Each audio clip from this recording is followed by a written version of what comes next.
Welcome to another chilling episode of The Scary Night. I'm your host, and I want to thank you all for your incredible feedback and support. Don't forget to like today's story and share it with your friends. Today's eerie tale comes to us from Muhammad Abdul Rahman in Kolkata, India. He shared a story about his uncle, a man who lived far away but was dearly loved by the family. This uncle had an incredible gift for storytelling. Whenever he visited, the cousins would gather, eager to hear his tales. He could captivate us all so completely that we would forget the world around us. And when he left, we'd always ask him, "When will you be back?" Sadly, he is no longer with us. But there was one winter when he stayed for 2 nights and told us a story that none of us will ever forget. After we served him tea, he said, "Tonight, I'll tell you a story you'll remember forever." And with that, he began to tell us about a small village on the outskirts of Kolkata. This story was about Chaudhry Basharat Ali, a noble and kind man who was the leader of his village. Chaudhry was loved by everyone and had a grand mansion where he welcomed anyone in need. He was also an avid hunter. The tale takes us back to a time before the partition of India, when buses were scarce and villagers would wait for hours for a ride. Chaudhry had a trusted clerk named Munshi Salah Sikandar, a man in his late 40s who was known for his bravery, honesty, and youthful energy. One day, Chaudhry went hunting, but unusually, he didn't take Sikandar with him. When he returned, he shared a strange experience. While deep in the forest, Chaudhry and his group saw something that moved faster than any animal they had ever seen. It was so quick, they couldn't even tell if it was walking or flying. The others were terrified, but Chaudhry remained calm. "If Salah Sikandar had been with us, he wouldn't have been scared," he said. Sikandar was intrigued. Chaudhry described the figure as a shadow-like entity that moved with unnatural speed, leaving the group in awe and fear.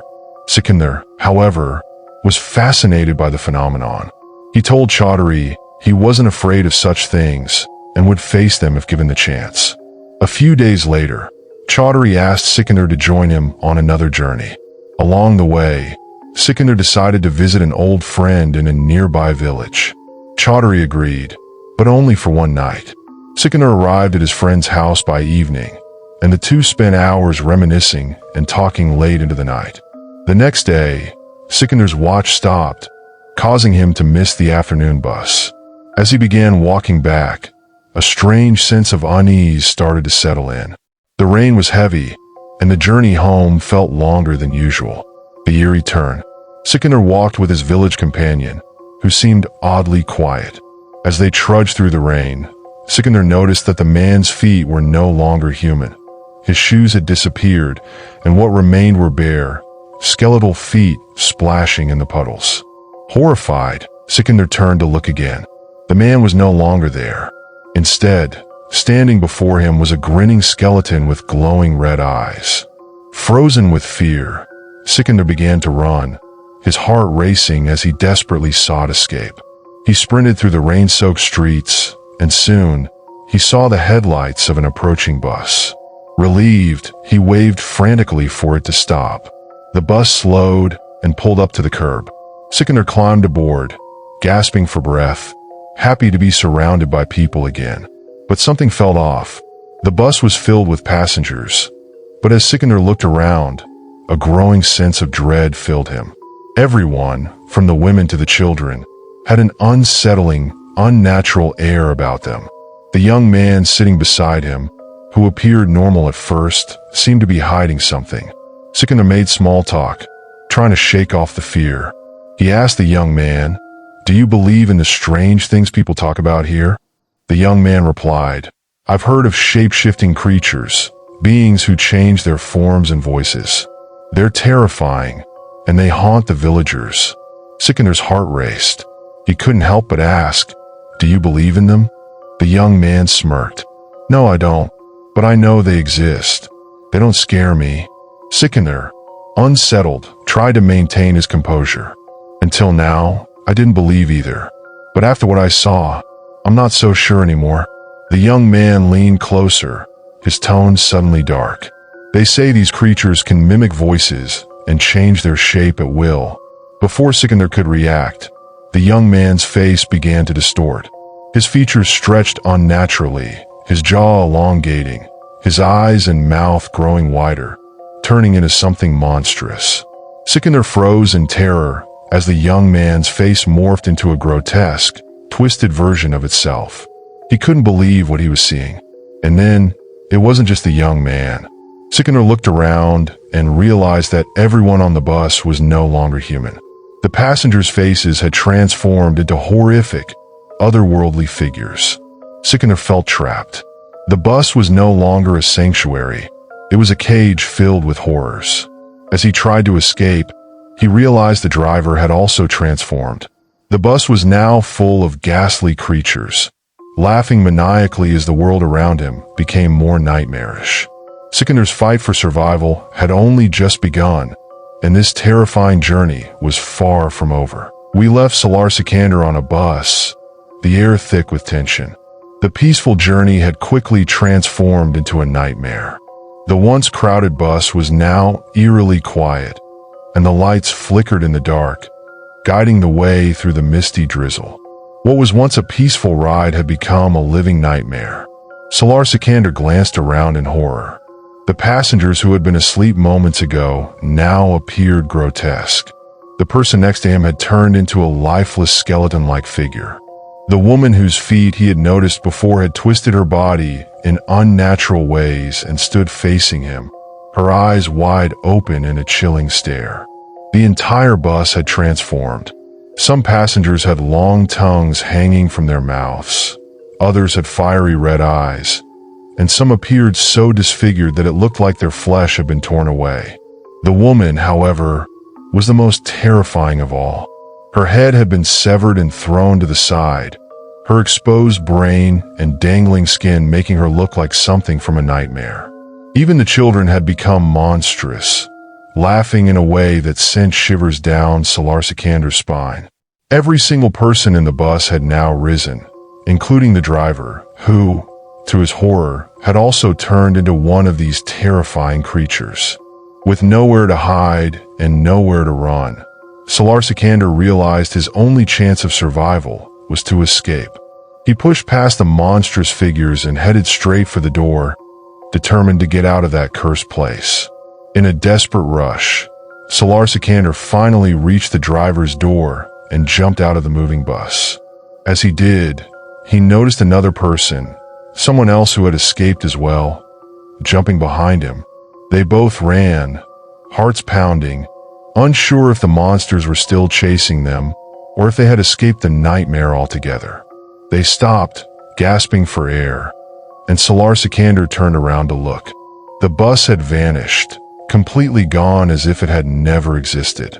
His companion, also out of breath, confirmed that the bus was nowhere to be seen. Standing in the light drizzle, both of them struggled to grasp what had just happened. The stranger, introducing himself as Rakesh, suggested they seek shelter under the nearby trees. Salar Sikandar, relieved to be with another human, followed him. The two of them walked for a while, eventually finding an old, abandoned mansion where they could rest for the night. The mansion was clearly falling apart, with broken walls and abandoned rooms, but they managed to find one room intact enough to settle in. As they rested, Rakesh began telling a tale about the mansion's cursed past, a story of greed, murder, and betrayal that had led to its abandonment. Though Rakesh didn't believe in the supernatural, he admitted that the villagers often spoke of strange creatures, shapeshifters and spirits that roamed the night. Salar Sikandar, still rattled by the events, listened carefully, but his mind was still struggling to make sense of it all. Rakesh led Salar Sikandar to a nearby temple, where an old man lived. The man warned them about the creature they had encountered, explaining that it could not enter a closed house. He emphasized the importance of shutting all doors to stay safe. That night, as Salar Sikandar lay in bed, he felt a strange presence beside him. When he turned to look, it was Radha, the old man's daughter. But when he faced her again, her appearance had changed completely. She now had glowing eyes and sharp fangs, her mouth dripping with blood. Salar Sikander froze, horrified, as he realized Radha had bitten him. As the terror unfolded, he tried to scream, but before he could react, the old man and Rakesh, who had both transformed into terrifying creatures, blocked his way. In panic, Salar Sikander and Rakesh fled the house, running through the night in search of safety. They found an abandoned house where they managed to light a fire for warmth, hoping it would protect them from the creatures closing in. But the monsters were relentless, tracking them down with no intention of stopping. As the night wore on, Salar Sikander realized escape was impossible. The creatures had surrounded them. And just when all hope seemed lost, Rakesh, who had been running beside him, revealed his true nature. He had transformed into one of the creatures, laughing maniacally as the others closed in. Salar Sikander felt his world crumbling as the creatures closed in on them. But just as death seemed inevitable, he suddenly awoke. It was daylight. Salar Sikander was back in his village, lying on a cot, surrounded by villagers who had brought him back to safety. They had prayed for him through the night, ensuring he was rescued from the horrors he had experienced. Salar Sikander recounted the terrifying events to the villagers, warning them never to wander alone at night. The chilling memories would stay with him forever. The next day, Salar Sikander prepared to leave the village, but his encounter with Chaudhry Basharat Ali was inevitable. As they met, Basharat Ali raised an eyebrow in surprise. "You're late, Salar Sikander. What happened?" Salar Sikander shared the terrifying tale of that night. Basharat Ali listened intently, his expression unreadable. "I told you once," he said calmly, "that we should have faced our fears. Now you know the truth about what lurks in the darkness." And with that, Salar Sikander knew his nightmare was far from over. The supernatural world had left its mark on him, and it would haunt him for the rest of his days. Stay tuned for more as we unravel the mysteries that lie in the dark corners of the world. Don't forget to like, subscribe, and share the story. Stay tuned for amazing, true, chilling stories.